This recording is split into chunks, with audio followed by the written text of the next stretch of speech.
All right, well, welcome everybody. Here we are.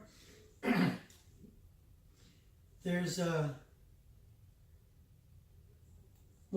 passageway, it seems, from Mississippi to Chicago, or there used to be back in the day, early 1900s, and that whole migration period. You know, if you look it up, they talk about early 1900s to like 1970. Mm-hmm. Basically, when poor blacks from the South came to Chicago to enjoy the Industrial Revolution, you know.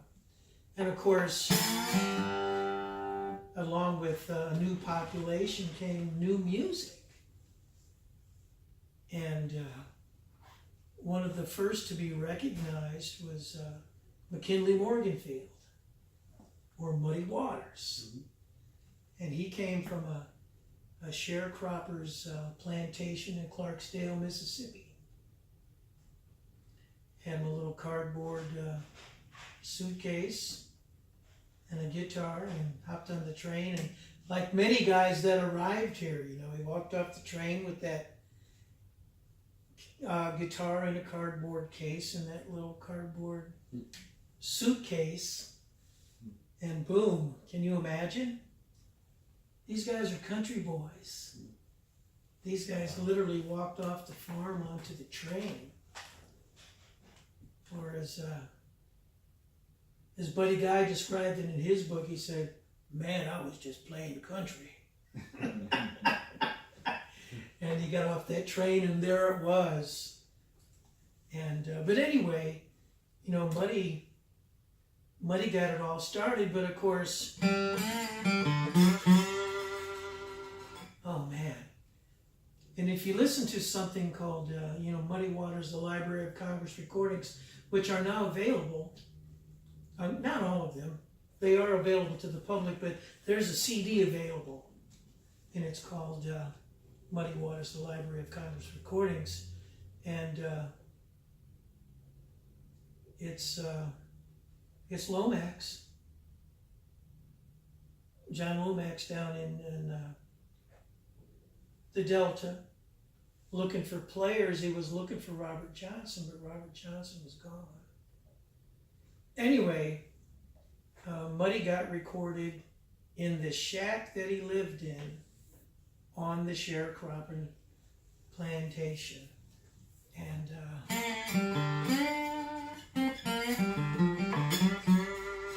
he kind of explains about using the bar and tunings he might be in. And he did this one in open G. I don't do it in open G, I do it in kind of half open G. Because I like to leave my first string, at least for this tune, in standard tuning. But it's an old tune you've heard it 100 times by many artists. Modern guys, Clapton does it a lot, you know. A lot of modern guys do it. But Muddy brought it from the Delta.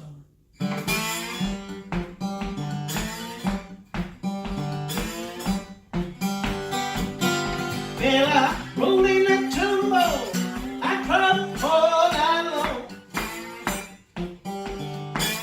Oh, well, I roll in a tumble, I cried all night long.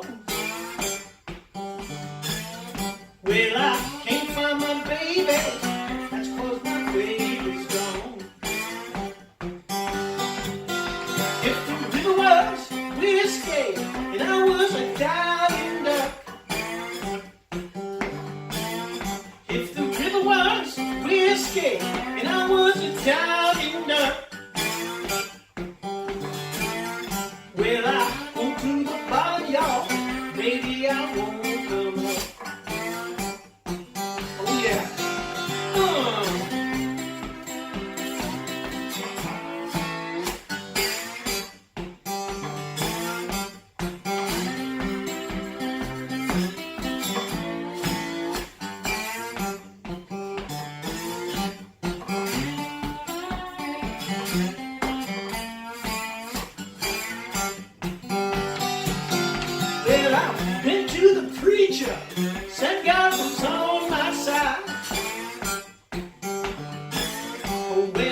baby. That's 'cause my baby's gone.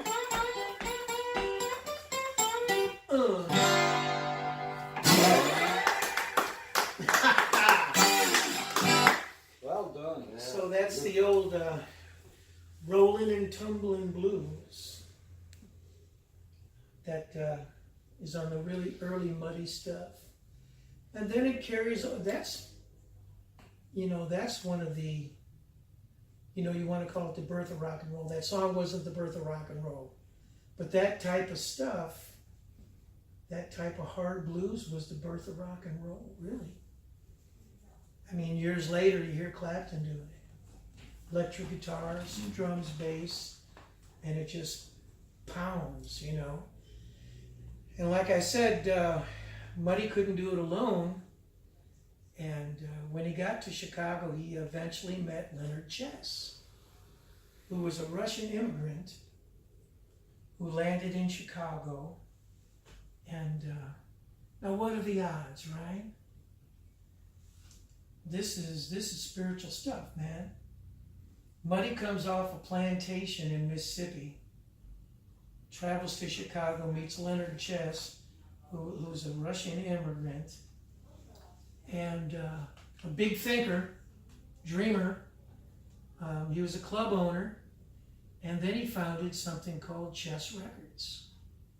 And Muddy became the star of Chess Records.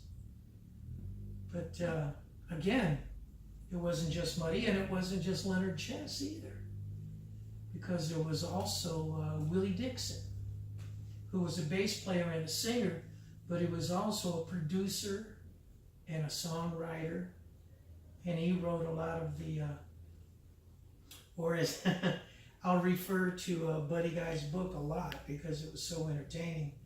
He wasn't shy about putting his name on songs, as he put it.